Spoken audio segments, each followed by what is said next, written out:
You're listening to Kill Cliff's Hazard Ground podcast, with service members from across the military sharing their stories of combat and survival. And now, here's your host, Mark Zinno.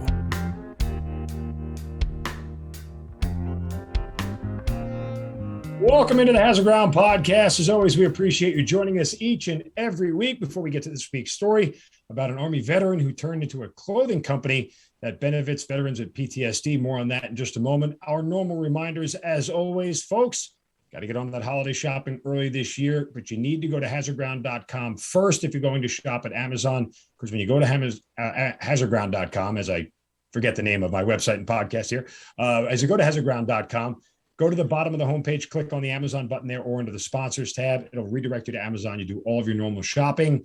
Same thing with your smartphone. It'll redirect you to the app, so all your credit card information is saved. We get a percentage of what you guys spend, and spend heftily at this holiday season. Buy for the ones you love. We'll get a percentage of that, and then we'll donate a percentage of that back to some of the charities and organizations you've heard featured here on the Hazard Ground as well. Follow us on all the social media sites, Facebook, Twitter, and Instagram at Hazard Ground Podcast, and leave us some more Apple reviews. Doesn't have to be a lengthy review, but this helps grow the show and helps grow this Hazard Ground community.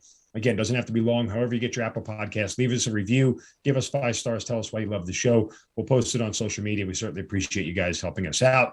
As well, I want to remind you about our partnership with Kill Cliff. Make sure you go to killcliff.com, get all of your clean energy CBD drinks at Kill Cliff.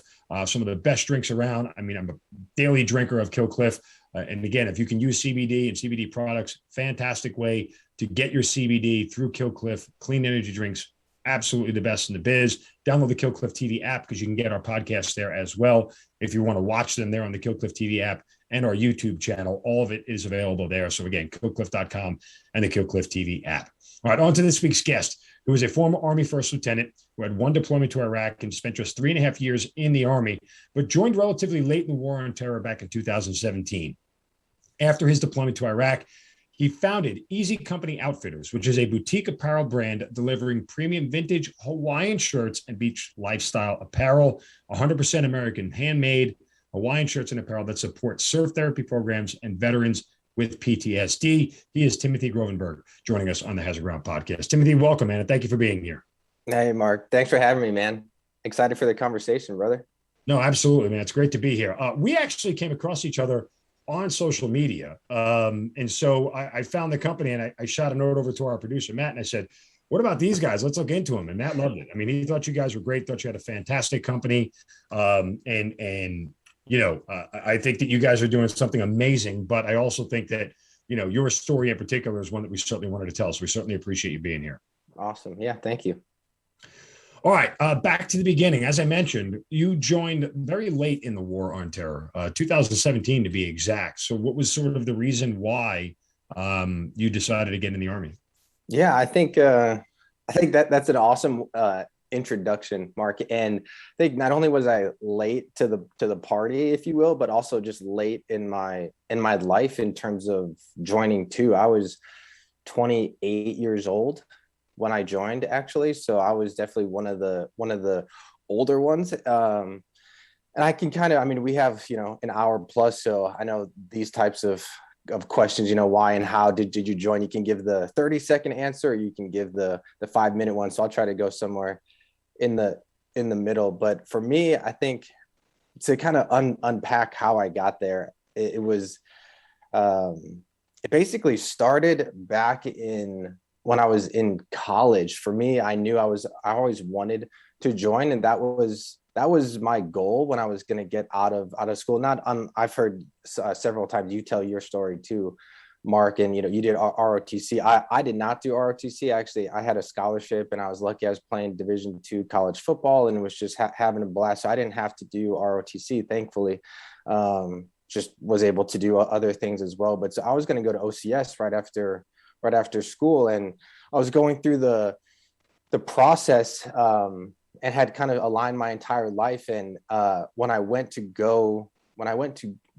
join, I went through the medical exam, and I actually had some like medical issues. Basically, I had like a small amount of blood in my urine, and so that disqualified me for like a year or so, while they were like, hey, you need to go figure this out. And thank God it was nothing. But basically what happened was that I was done with playing football and I was boxing at the time just to stay in shape. Nothing crazy, just like having fun in the gym or whatever. But from like practice sparring and all that, I ended up like having some blood in my urine, which DQ'd me. And I think that's just life, man. Like shit like that happens. Like you can't plan for it. You have no idea that this is going to happen to you. But anyway, so when I graduated from school, I kind of had this giant wrench thrown in my plans, and I was like 22 years old and needed money, needed to work. And so that my original plan got delayed. And so I went to work. And so I ended up getting a job. I had a finance degree and was happy to be doing finance. So I ended up getting a job. And my plan originally was, okay, do 1 or 2 years kind of in the corporate world, and then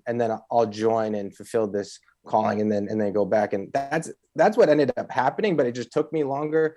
I got this finance job and ended up loving it and just having a blast, and was getting promoted and making money and worked my way up. And so what a 2-year plan turned into a 6-year plan pretty soon. And then as I turned like 25 or 26, I was like, all right, either I'm gonna do this or I'm not gonna do this. And so eventually I jumped in and did it, and I'm so thankful that I did. But I think my path to serving was something that the passion was very constant. The route to get there was anything but straight. But that, I mean, my story, I love talking to people that don't have like the most normal background or path there, because that was my story. And so I really resonate with that. And so if you had, I know there's a lot of non-veterans and veterans that listen to the podcast, Mark. And I think that's something that I love talking to people that are, have goals and are struggling with how to get there, or want to serve, but don't know exactly how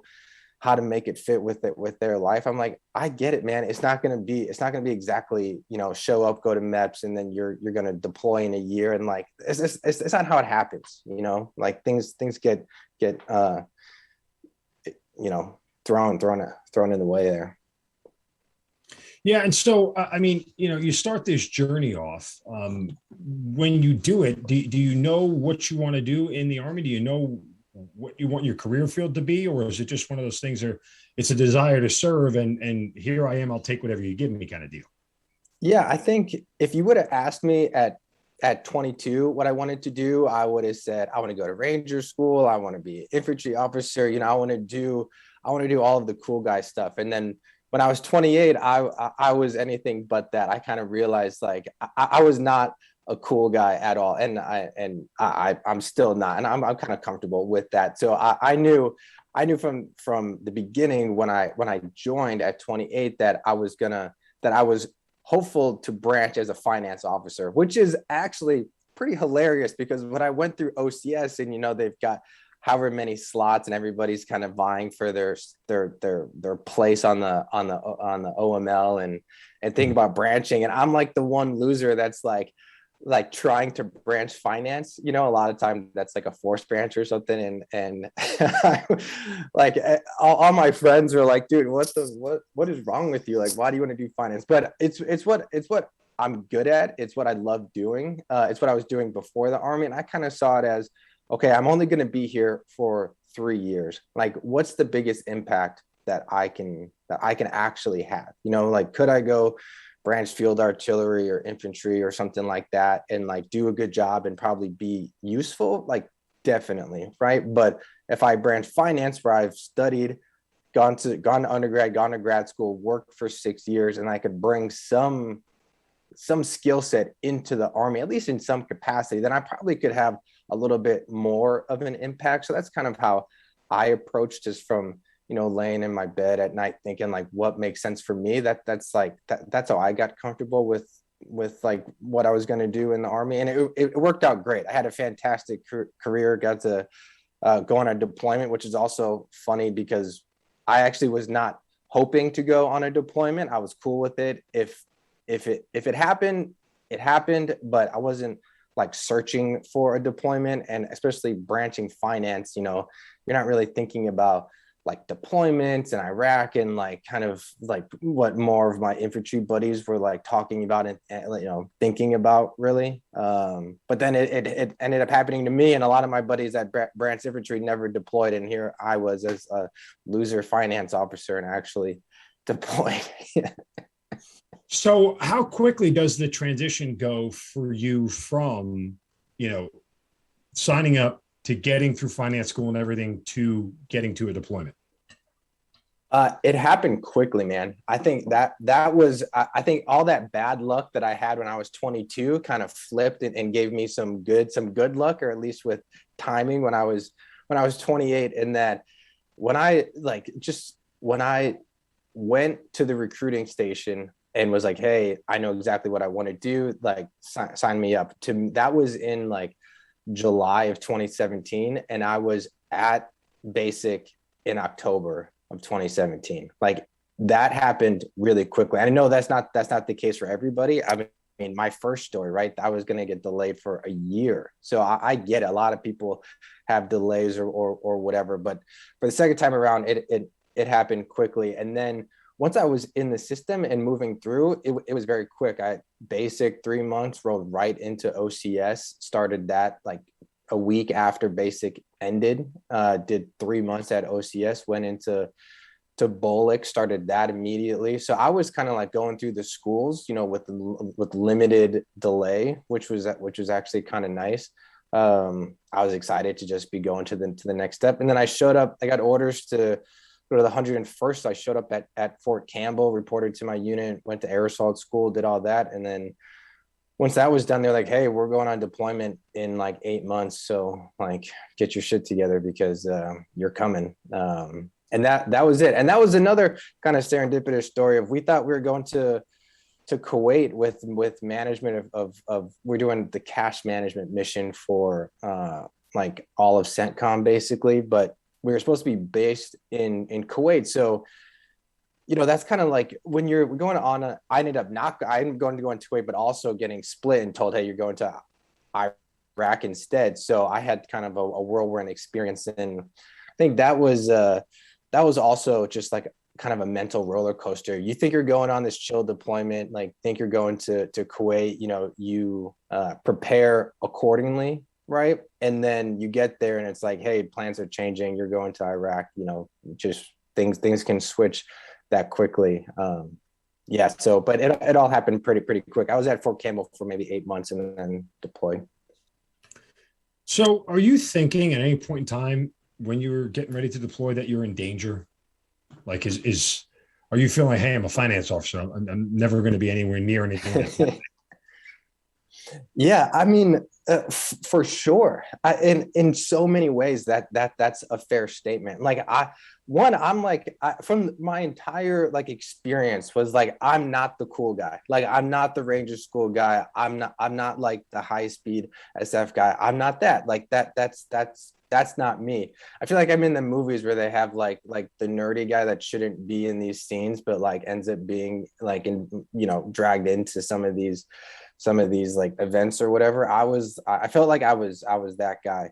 But yeah, I didn't really think that I was going to be in danger, right? Like my MOS, right? We're not out there like kicking in doors and pulling triggers, right? We're like managing cash. We're a support function. So you have that. Then we were supposed to go to Kuwait, and also it was 2019. Like it was kind of the tail end of things. So there was a lot of things to make you think that you were going to be safe, right? I mean, you have the overarching thing like, hey, you're going on a deployment. It's still the Middle East. Like you can never discount it down to zero. But on that spectrum, I think we went into it thinking we were going to be kind of on the safer side, which turned out in large strokes to be somewhat accurate, and in a lot of ways turned out to be not accurate too. And again, I think that's just part of my story. Like I thought one thing and it turned out to be something totally else. So from that standpoint, when you get there on ground, I mean, I know you're in Kuwait. Let me start this way. Nothing really happens in Kuwait, period. So the amount of time you were in Kuwait, I assume it's boring as hell, right? Yeah, exactly. So, I mean, is there anything of note that we need to discuss about your time in Kuwait other than a sandstorm and boredom? No. That's I'd be wasting everybody's time if I was telling stories about Kuwait. So did you know ahead of time that you were going to Kuwait, then Iraq, or you found out in Kuwait that you were heading to Iraq? Found out in Kuwait. Okay, so how does that go down? Man, that goes down with basically my commander just being like, hey, we need an officer up in Erbil and you're going. That was like the extent of it. So basically some shit happened and we needed a hole to fill in the AO, and I got tagged. And so I went and actually I was with our headquarter element. I went down to one of our detachments at that point that was operating in northern Iraq. So yeah, that was it. Any nervousness? Yeah, I think, well, one, just being told that you're going from Kuwait to Iraq just brings a lot of nerves. But I was leaving my guys too. Like I had trained with this team for 8 months, almost a year at the time, and we had a great bond that was like really forming. We're kind of at that stage where we had gone through training and like gone through all the awkwardness of like, I don't fucking know you and you don't know me. And like all that had kind of like ran its course, and we're getting comfortable with each other and having a little bit of success. And like times were like, things were actually good. Right. And so I was sad to leave that team and then to be dropped into another team. Right. It's just, especially as an officer too, like they don't really know you. You don't know them. You're like, just parachuted in. So that was another thing that brought a lot of nerves too, just from like a team element, but it ended up all while working out. And I got latched onto a great team. So it ended up being fine. When you get there, does the sense of realism, like kind of hit you like, wow, maybe Kuwait is a better spot?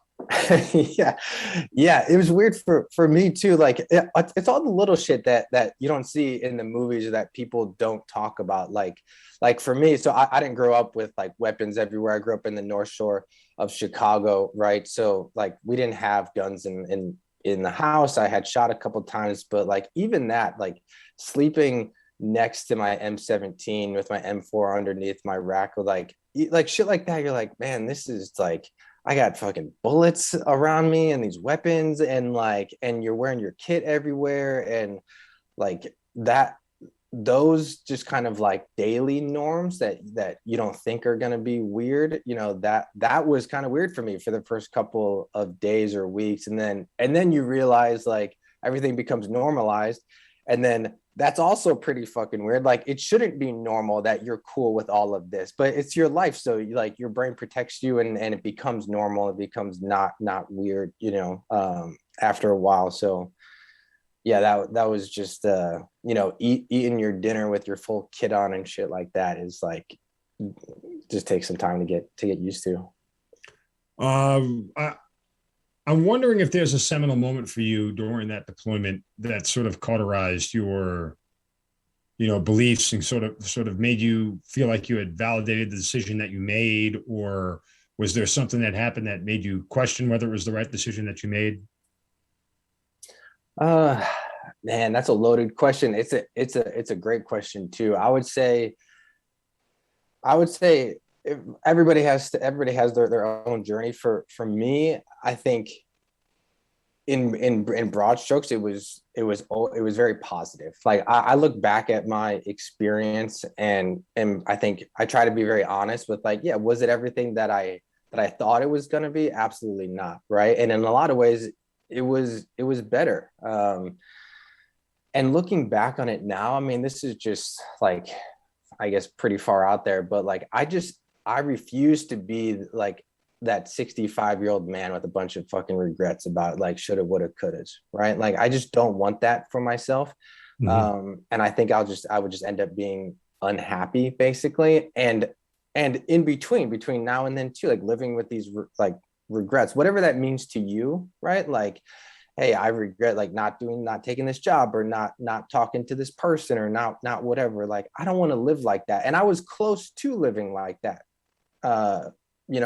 myself. So I think when I look back, I am almost like proud that I did take the plunge and took time off away from the corporate world, if you will, and fulfilled this calling. You know, for me, it was serving in the military. For somebody else, it might be another project. But so that was, I think that's like the highest level that I can really get to. And I look back and say, okay, this was overall really solid experience. And then when you get down to the nitty gritty, yeah, it kind of sucks. Like going to the field sucks. Going on deployment for 9 months sucks. Like leaving my fiance at the time totally sucked, right? Like going through some like bad experiences was not fun, right? So, but you kind of know that going into that it's going to be a little bit shitty. You don't know the details, right? You don't know how it's going to be shitty for you, but I think most people are smart enough to understand it's not going to be all sunshine and roses. So,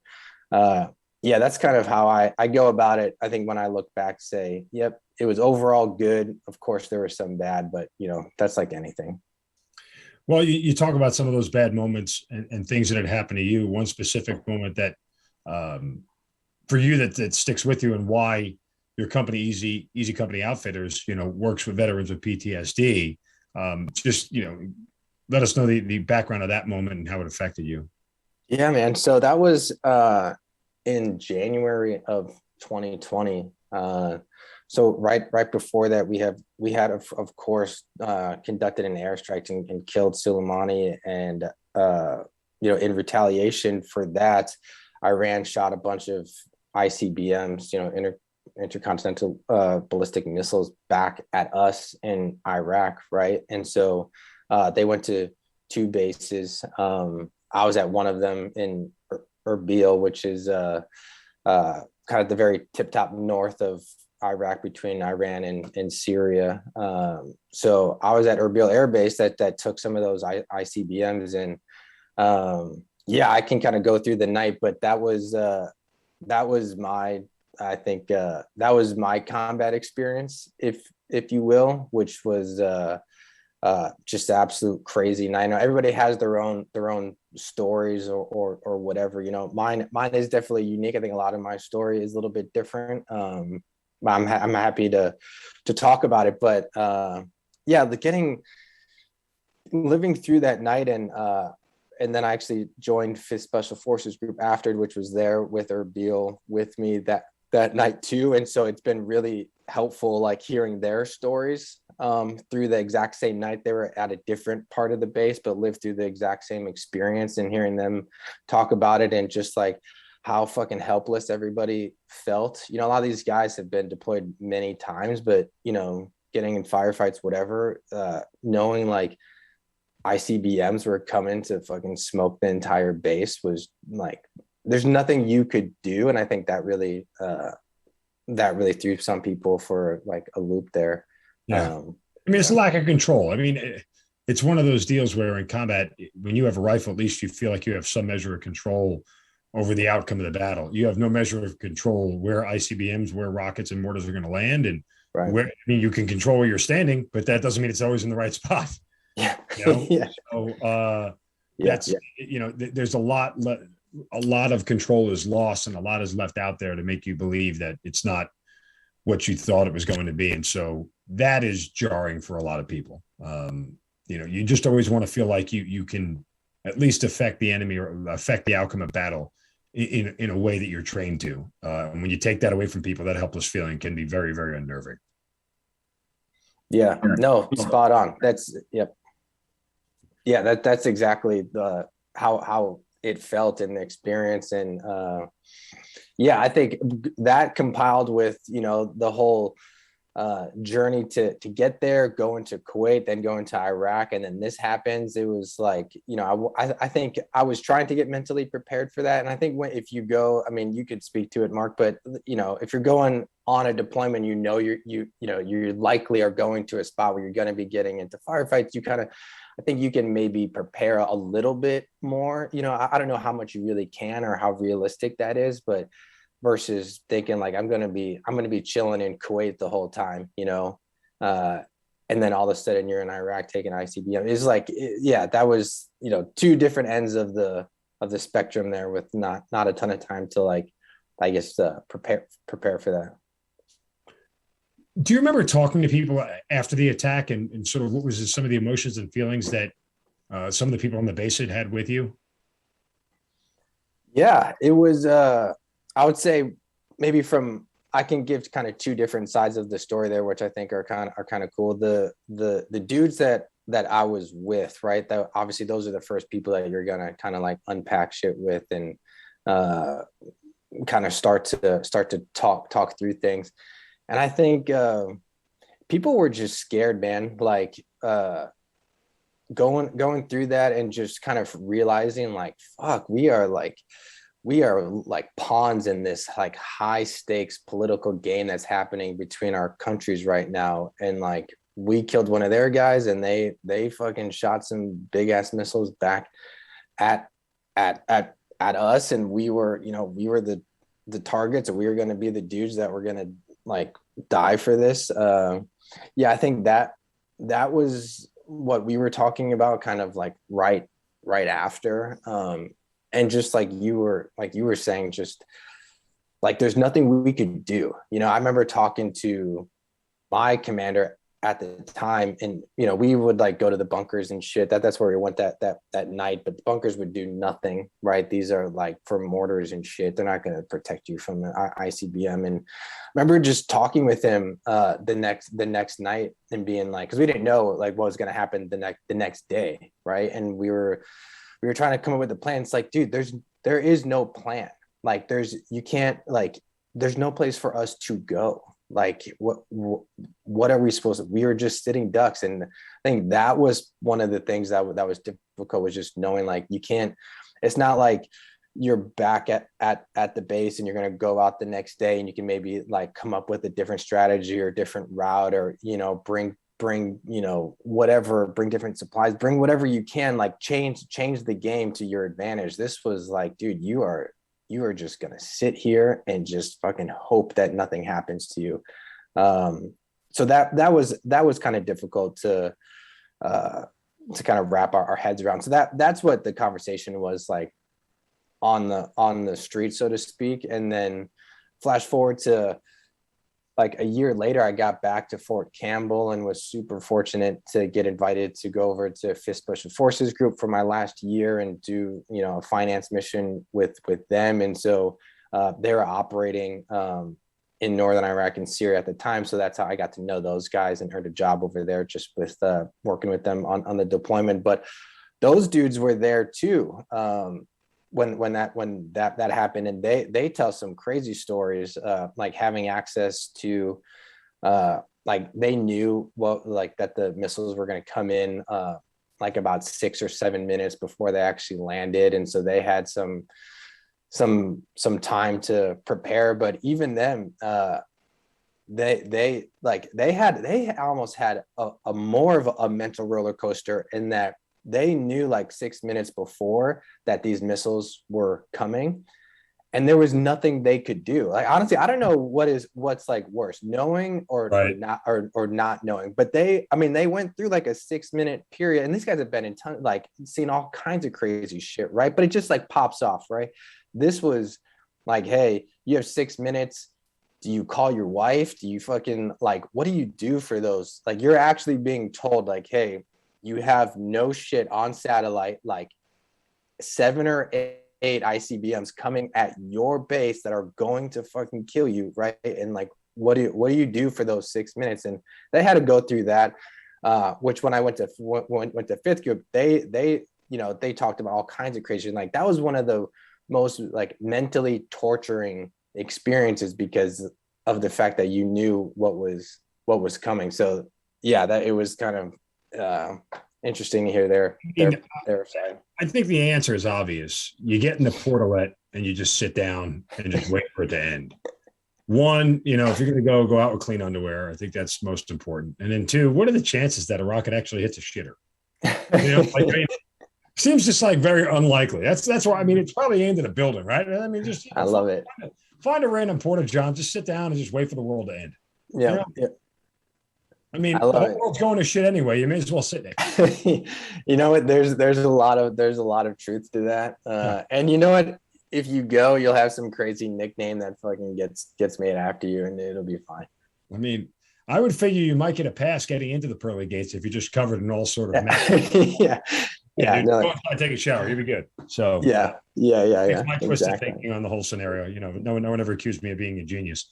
No, Okay, so that deployment ends and you end up coming back. I mean, is there a sense that when you get back that night had affected you more than what you had recognized at the time? Yeah, for sure. I think one thing, the biggest thing for me that I didn't know, and look, people have gone through things like multiple times, probably more traumatic than what I went through. And I think not to like discount, I think that's also not fair when people, compare their trauma to other people's trauma. It's like, hey, my trauma is worse than your trauma. Like, that's not a healthy conversation for people to be having. So I try not to do that, but I am, I think it is helpful to understand, like, you're not alone, and like, your experience is one experience alongside people that have had many other ones too. So I think that is helpful. But I think for me, what was difficult when I got home from Iraq and that deployment and that experience in particular was that all that shit happened. Like, when the first missiles landed, we were asleep. Like, we were in our beds. Like, the 101st dudes did not have warning that these missiles were coming. We got woken up by hearing them. So, and then the clusterfuck that unfolded after that. So I think that was something that I wasn't expecting, was that I got home and then couldn't sleep, like, right when I got home, and I was like, man, I'm like, I feel okay, but like, I'm having this like weird time sleeping. And then my wife kind of helped me unpack it, but like what I learned quickly was that like, I was associating sleeping with not being safe, basically. And so I like just had a really tough time like sleeping. And then I was able to get over it, thankfully, just by like working through some of that, like some of those issues, if you will. But yeah, that was definitely one of the things where I was so excited to be coming home. I was like, I'm safe, I'm good, all my guys are good. Like, the deployment was good all around, like a super solid deployment. And coming back and being like, shit, maybe I am a little bit more messed up than I thought, No, I mean, 100%. It sort of sneaks up on you and hits you like a ton of bricks when it does. So from that standpoint, I certainly understand, where your head is. Do you feel like something needs to be done about it, or is it just one of those, okay, here I am sort of deal? Yeah, you mean just about like helping people with like PTSD and helping yourself, I mean, first more than anything. Yeah, that's a great way to put it. I think it does start with yourself and wanting to help yourself. And if you I think it's super tough in a lot of ways, just with I mean, we could get philosophical here, but like, just to be honest with yourself about like, how good or how not good are you? And that really expands to like anything in life, like, are you like, how mentally strong are you right now? Like, are you fucked up because you're struggling with things at home, or a deployment or relationship, or one of your kids isn't doing well in school, or like something's bothering you, and just realizing like, this is affecting me and I'm not in a good space because I'm worried about this thing, right? And just like understanding what's happening to you and realizing like, hey, it's putting me not in a great like headspace or whatever. So I think that's like step one, is realizing like you're messed up, not because of anything that you're doing that's wrong, because something happened and it's affecting you, and you should be honest with that and be like, hey, I'm not my best. I'm not in my best space right now. And then once you do that, I feel like it's easier to then talk about things and ask for help. But I think that, I mean, for me, that was one of the, like, looking back, that's probably one of the the key pieces for me just to like be mentally strong is admitting like, hey, I'm not mentally strong right now. And I need to take 5 minutes and get better. And you can, right? It just takes a little bit of patience. So you decided to get out of the Army after 3.5 years. How'd you come to that decision? I think I made that decision before I even joined. Oh, really?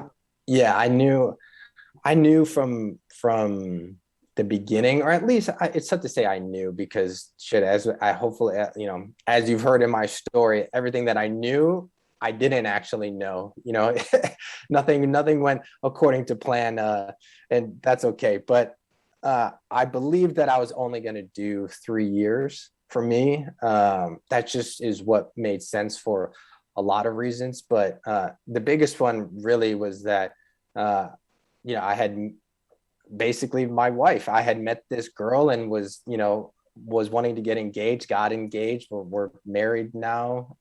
We've gone through these great chapters with each other, and, really I think been tested in a lot of ways, and it's worked out great. But for me, I knew going in that I was probably only going to do one contract, if you will. And the big reason was for her, like she's got her own career. She's doing a million things. And I just wasn't really prepared or willing to like drag her around to a bunch of Army bases for 20 years. So I think I knew it was only going to be a one and done for me.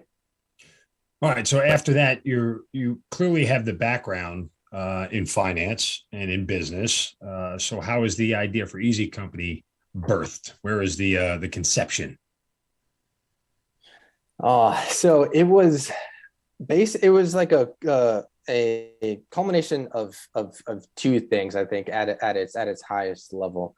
The first was just personal for me, was that I was looking for a way to stay involved and be a positive impact on the community, right? Like, and it was really that simple. Like, I didn't really know how I was going to do it. I just knew that serving and our military community was something that was important to me, and I didn't want to just give it up. Like, I couldn't just walk away and be like, oh, well, that was a fun, like, almost 4 years, like, good for me, and then just let it kind of be. I felt like I wanted to stay connected, so I was looking for something that would allow me to stay connected to the community and, do something that would hopefully help people. So I think that was like the first half, was just me being in that state of mind of looking for something, right? And then the second thing, which is really like the idea for the product, was that when I had got to the 101st, I had started to do a bunch of research. I had heard of the 101st just like through passing, basically, but I didn't know really that much is what I discovered. So I was doing all this research, and of course, with the 101st being like a historic World War II unit, I found myself just in all of these World War II stories, it started with 101st, but then it just expanded into, you get into the like black holes of the internet, you can just keep digging forever. So I was in one of those kind of research phases where I was spending like a lot of time at nighttime, just reading and learning about things. And I was really enjoying it. Actually, I think that's why I was doing so much of it. But so I came across this story basically through that process of World War II soldiers coming back from the Pacific theater and basically like exchanging and taking off their uniforms and putting on Hawaiian shirts and bringing them back to the mainland, and that being one of the drivers of what made these Hawaiian shirts like ended up being popular in the United States after that. It was all these dudes bringing them back from Hawaii, basically. And I really latched on to that story because I thought like, wow, what a powerful moment of coming back from the Pacific theater, which, I mean, we could talk about that for days, but how insane some of that fighting was. I mean, you hear all the stories like Guadalcanal and Iwo Jima and everything, and you hear these stories, and they come back, and they, of all the things that they could that they could do, they decide to wear an aloha shirt. And to me, that kind of like symbolized a decision. You know, there was some decision that was made that said like, I'm going to take off this like dirty, ratty uniform and I'm going to put on this like ridiculous. I mean, I think it's scientifically proven you can't wear an aloha shirt and have a bad time at the same time. Like, you know, and so it to me, it symbolized like a very, very simple, authentic, like pursuit of hope, basically. And I was like, that's a story that I think is powerful and it's not told enough. And so that was the idea for the product, basically saying like, hey, veterans are basically responsible for popularizing the aloha shirt in the 1940s, right? And so that would be the perfect product to help to give back to veterans. And so I was like, if we could make some badass Hawaiian shirts and use the profits to help this community that I feel so passionately about, then that would be a really, like, I guess, worthwhile cause to be starting. So those kind of two things, being in that mindset of wanting to help and then hearing the story and thinking like, shit, somebody should make a product that uses that story for good. Those two things came together, and Easy Company Outfitters was kind of born out of that idea. Pretty impressive. I mean, I love how you tie it all back. You know, it comes kind of full circle from the greatest generation to the next greatest generation, which is, you know, the war on terror vets. And you know, it's just all very symbolic. So I certainly appreciate that. Do you have any idea of how to make apparel? It's the other part of this, right? It's one thing to start a business in an area that you know. It's, you know, hey, look, you can work in restaurants all your life and understand the business, open up a restaurant or a bar and be okay. But if you've never made clothing before, I never have. I've certainly cut some sleeves off T-shirts if that counts. Yeah. But nonetheless, do you know how to make how to make shirts? Right.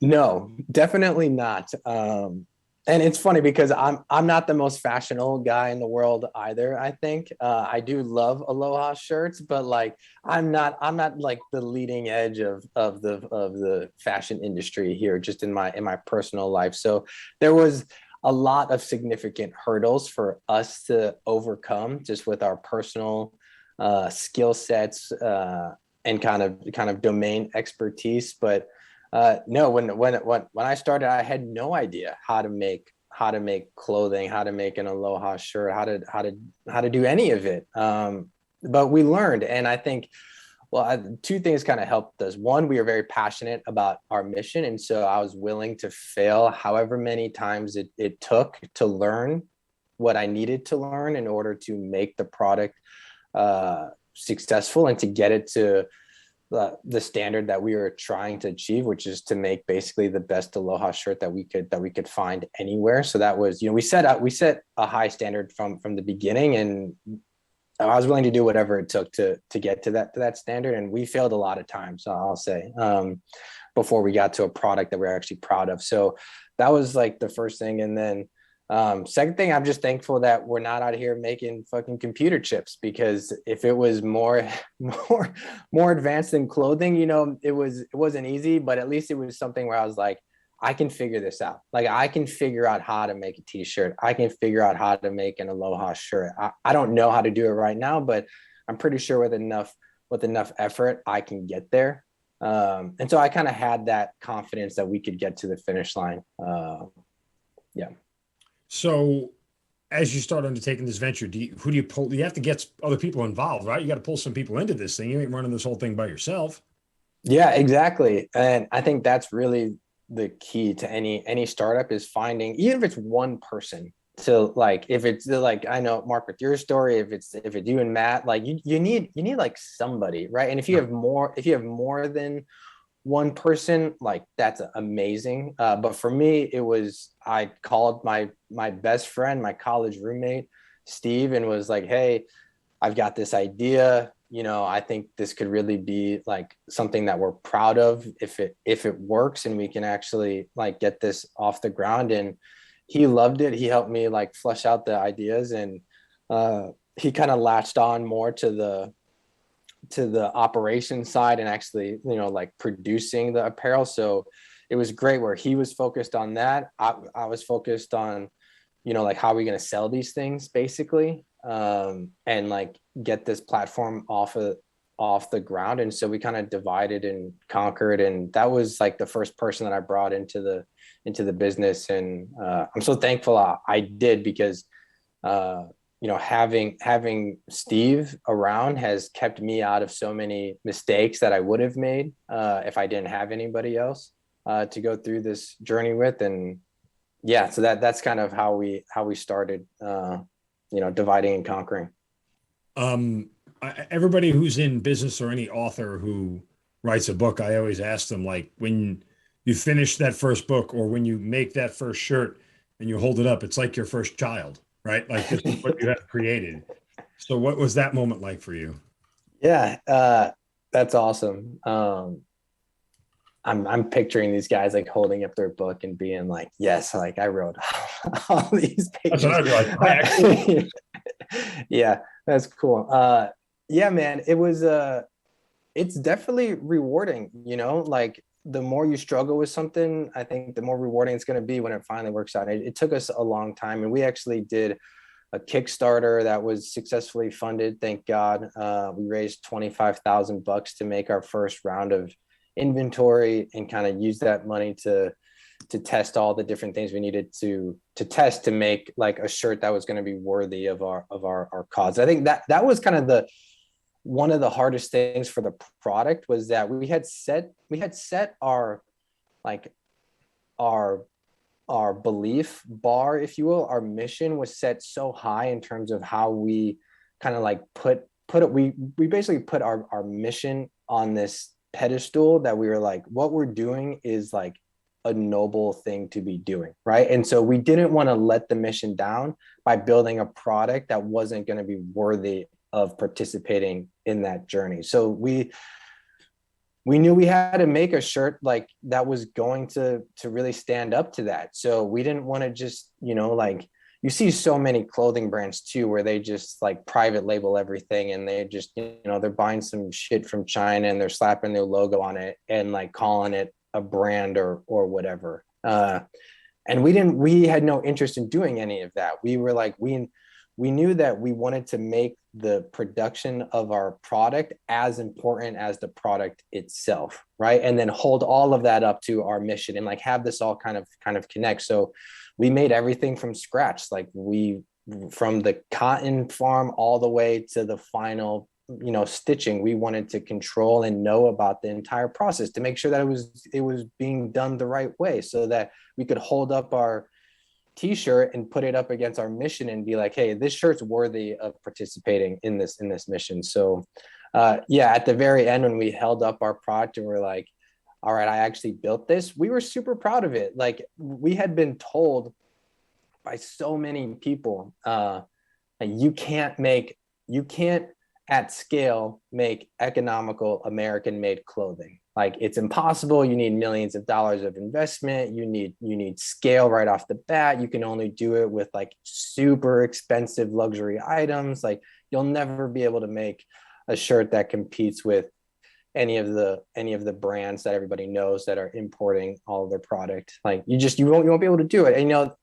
it sucks to hear that, especially when you're getting started. But then when you do make your product and you're like, hey, asshole, I did it. I did what you told me I couldn't do. I fucking did it. That was super cool for us. We weren't like, I'd say, motivated by that day in, day out, but I think holding it up at the very end, I was like, fuck yeah, we did this. That's pretty awesome, man. And again, if you go through your website, you're not shy about your process and how you make your shirts and where you make them and the cost of everything else. I mean, it's pretty forthright in business that you see somebody lay it out for you like that as a consumer. Yeah, I think that's one of, I mean, you don't see it. And I think it's really a shame that you don't. I think companies should be more transparent with how their products are made and how much they cost and what ingredients are in them or not in them. And like, just be honest with people. I mean, for us, maybe it's a little bit easier because we're so small. So we kind of see like the company really is an extension of us. And so the company's gonna act exactly as we act, and we try to, of course, act with integrity and honesty. And so like it wasn't a difficult decision. I'm sure for big corporations it's a little bit different, but for us it was very easy to make that call. But yeah, we want people to know that, like, hey, like our shirts are expensive, right? They're priced kind of according to what other Aloha shirts are like priced at, which is, like $120 basically if you go onto any of the big brands websites. So we knew we wanted to compete on that price point, but we wanted to show people like, hey, like our shirts are expensive to make. Like it costs us $66 and change to make each one of these, and then we're only selling them for 118. And that other Aloha shirt that you're wearing probably costs about $20 to make. I mean, a lot of these companies are public companies, so you can go onto their financial statements and see their cost of production, and you can kind of like, it's not a secret for a lot of the bigger brands. Nobody does that though. Nobody does that, right? Nobody does that. But honestly, people should. And it's like reading the ingredients on your ballpark hot dog and chips and everything else. You just don't want to know what's in it. Yeah, exactly. People don't want to know. And I think, the average consumer is not stupid, but the average consumer can be a little bit lazy. At least I'll speak for myself. Like I'm a lazy shopper. Like make it easy for me to know all this information. And so, of course, if you're importing all of your goods from overseas and you're doing it for 20 cents on the dollar, you're not going to be putting that information out, like you're going to make it hard for people to find that information. So we put our information like right on our website, right on our homepage, like, hey, this is where we make everything. This is how much it costs for us to produce everything. And if you have any questions, just fucking email us. We'll answer anything you want to know. So we try to put that like at the forefront so people can get access to that data. As a fan of Shark Tank, I would tell you that the sharks would scoff at your cost and your price point for which you would sell it. But I as not a member of Shark Tank, big fan of the show, but not a member of it, I would tell you I appreciate your desire for transparency and your willingness to show the customer and make it easy for them on how you make your product and what your goals are. I think there's value in that, especially in a society today where there's not a lot of transparency.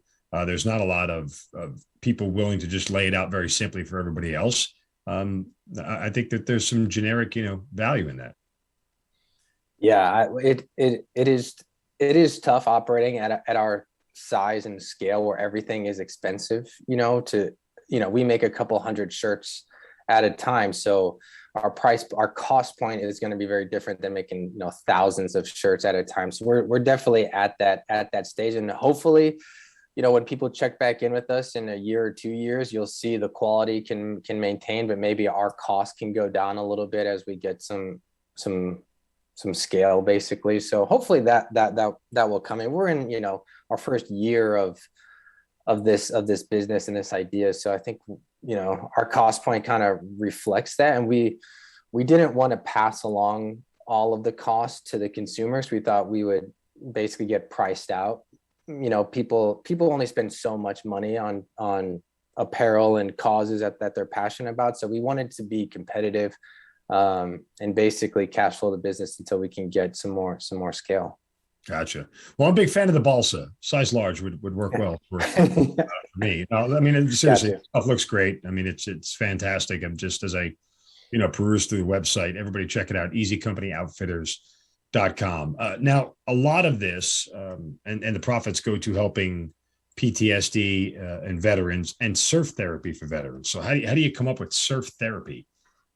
Yeah, that was just like, it was just an like organic discovery throughout this journey where we knew that we wanted to get, it started with like, okay, let's use the profits to give back to veterans. But so that's where we started this conversation. It'd be like, I'd be like, if you were Steve, I'd be talking to him, be like, okay, so what does that mean for us? Like, how are we going to do this? And we had a bunch of different ideas, and we went through like some natural iterations, but through trying to answer that question, we discovered surf therapy, and we were like just totally enamored with this idea and this project. And it's not that well known. I would say a lot of people, when they hear surf therapy, it's a new term for them. It's not like, it's not something that you hear or talk about every single day. So there's a big educational piece, but we just discovered that this technique of surf therapy to help with the stress of PTSD has been really gaining traction over the last 15 years. And a lot of people in the veteran community have brought it into the fold for us and set up these surf therapy clinics specifically for veterans. And so we started to hear these different stories and do that research. And we're like, this makes sense. Like, this is a project that seems sustainable, meaningful, making a great impact. We loved everything about surf therapy. It's all natural, it gets people off medicines and pills and shit like that. Those have their place of course, but for people that maybe aren't comfortable, like, going into see their therapist all the time and getting on whatever medications, then if you want something else, surf therapy can be that kind of filler. And so we just loved it. And yeah, that was like the first thought. And so we started calling and researching and talking to people, and I went and did surf therapy and, just absolutely loved it and said, okay, this is going to be the cause for us. So yeah, we just latched on and surf therapy became the give back. It's amazing. I just think of being on a beach, but then I also think of that scene in Forgetting Sarah Marshall, where Paul Rudd and Jason Segel are doing the, pop up, do less, do more, do less. As Yeah. and, that would be more frustrating than therapy, but nonetheless, I mean, I've never surfed, so I wouldn't know what it's like, but it's one of those deals where, you get people out of their comfort zone and you get their mind off of their own stuff that they're dealing with. And you start to find out that it's a much easier way to get people healthy. Yeah. No, it is the process of getting out on the ocean, especially if you've never surfed before and it's going to be a struggle. That's part of what people are learning. Like, these therapists are learning, hey, taking somebody that's never surfed and putting them out there and letting them go through the process of failing and then finally standing up and like releasing those endorphins and reminding them, like, you can be happy again. You can, you can have these small wins, and you're out on the water. It's super safe. Like, you can fall off as many times as you want, and they have instructors to help you. And so, like, most people are able to have a good time, and it starts out a little bit frustrating, but at the end of the day, you're a little bit sunburned, you've had a blast, your skin's salty, like, you're feeling really good, you've made some progress, and you're kind of reminded of those of those feelings of failing, but then finally standing up. So it's a really great like reminder for the brain. And then the bigger thing that, like, I think that people really appreciate, that I appreciate, I think that's helping surf therapy gain traction, is just the natural community that has started to be formed around going out and surfing, a couple times a month or a couple times a year, whatever you have time for, and just like being around other veterans, and just like that sense of belonging can be just as powerful as the actual like surfing itself. So that like combination is just working really, really, really, really well. So what's next for Easy Company? I mean, obviously you still need to grow the company. You're only in your first year, so it's very still in the infancy of this. But where do you go here in the next 6 months, year, 2 years? What's the sort of plans? Sure. I think the immediate plans is just to have a kick-ass holiday season. That's our immediate focus, is just try to get out there and get our story and get our message out there, and see if people will, be interested in joining us this holiday season. That's what we're focused on right now. And then after that, once we roll into next year, we've got a bunch of new prints that we've designed this year that we're eager to release next year. So that's kind of the next stage of production, is releasing some more prints and kind of scaling our product line, if you will. And then really after that, I think it just becomes like, if I look a year or 2 years out, it turns into, okay, how do we how do we continue to partner with other like-minded people, brands, podcasts, like whatever, like to get our story out there. We're not an investor backed, like highly capitalized company that has these big advertising campaigns. We're word of mouth, and doing stuff like this to get our story out there. So I think thinking a year out, it's like, okay, what's the next evolution of that? How do I continue to get the word out there? Yeah, that's what I'm thinking about a year or two out. I mean, amazing. It's the idea of starting a business and starting a company to me is always so daunting. I mean, it's so easy to see failure right in front of you. And there's 100 reasons why it won't work and probably one or two why it will. So I give you a ton of credit for going out there and doing this. Right now, is this the full-time deal, or are you still working regular finance stuff on the side as well? Yeah, no, regular finance stuff, pays the bills. Right. So yeah, I'm in the finance industry full time, and then doing this kind of on nights and weekends, et cetera, which is a grind. But I think for us, like having that starting from a good place, and knowing that this was like an expression of things that we care about, right? Just like joining the military was, or whatever you participate in your personal life to give back or have a higher purpose, or whatever it is for you. Like this is what it is for me. Easy Company Outfitters is my way to give back and to continue to be like a positive impact on my community. So I'm very happy to be doing it, whether we're selling hundreds of shirts or selling, just a few shirts. Like obviously we'd love to be selling more, but of those two options. But I think just knowing that what we're doing is a noble cause really keeps us going. So yeah, it is tough working kind of like two jobs, if you will. And I think that's one of the things that, like I've talked to a couple other entrepreneurs and just people that have ideas, and what do I know? I'm still learning a lot, right? But I have some maybe some insights that might be helpful, or that I wish I could have told myself. But I think one of the biggest things with like working a full-time job and doing a side business, if you will, is really just understanding that like you're going to commit to this, and a lot of the price is going to be paid by your family and the people that you care about. And when I'm at home on Saturday night or whatever, and me and my wife go out to dinner, and then it's 9:30 or 10 o'clock, we get back home, and she sits on the couch, and I go into the office and I work on Easy Company, from 10 to 1 in the morning or 2 in the morning or whatever. And I'm not on the couch like watching movies or whatever. And like you're going to sacrifice little things like that all the time in order to get this off the ground. And I think just knowing that, or at least being very cognizant of that's what your life is going to be, is a helpful reminder that I think I wish I would have been told that, just so that like any like deployments, whatever, like just getting yourself mentally prepared for going to something can be helpful. So yeah, it's definitely side job. What is the single trait from the military that you're now applying in business? Or if there's more than one, but what's the one that stands out the most? Man, I would say that's a great question. But I think to me, it's that integrity is everything.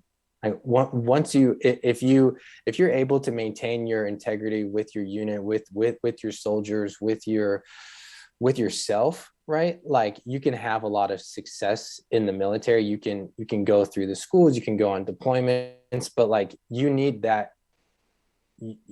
your integrity to be successful. And I think that is kind of a simple lesson, if you will, but to me, I'm trying to apply that to Easy Company. And I think us maintaining like all of our integrity throughout, making everything 100% in the United States, to pushing out our cost points, to like participating in surf therapy, like that's us trying to maintain our integrity. And I think learning that and validating that in the military has been a lesson that I'm very I'm very I guess grateful to have learned, and that's what I'm applying to Easy Company. Well, I mean, again, easycompany.com, I'm sorry, easycompany.outfitters.com is where you want to go to check out all of the stuff that you can get there. Just an amazing company, great shirts, high quality stuff. I mean, love it all. Honestly, Timothy, it's been a pleasure hearing your story. It's been amazing, just seeing this whole thing come to fruition. And despite just a short time in the military, you've leveraged it the right way. You've used your military career for all the right reasons into something different. That's totally okay, because not everybody's meant to do 20 years. Not everybody in that organization needs to be a lifelong individual. We need those sort of transient people who come in and get out to keep moving the organization forward. And so from that standpoint, I think, you're one of those veteran success stories that we need to continue to tell. And so again, I certainly appreciate you being willing to come on here and talk about it with us. But again, easycompany.outfitters.com. Wish you nothing but the best of luck going forward, man. Certainly. Thanks for being here. Thanks for having me, Mark. This was a blast, man. Appreciate it. I'll keep being a fan. All right. Tim Grovenburg, thanks for being part of the Hazard Ground. Thanks, man. You've been listening to Kill Cliff's Hazard Ground podcast, hosted by Mark Zeno. If you have an interesting story to tell and you'd like to be on the show, send us an email at producer@hazardground.com. And if you like the show, don't forget to subscribe, rate, and review on Apple Podcasts. Thanks for listening. We'll see you next time.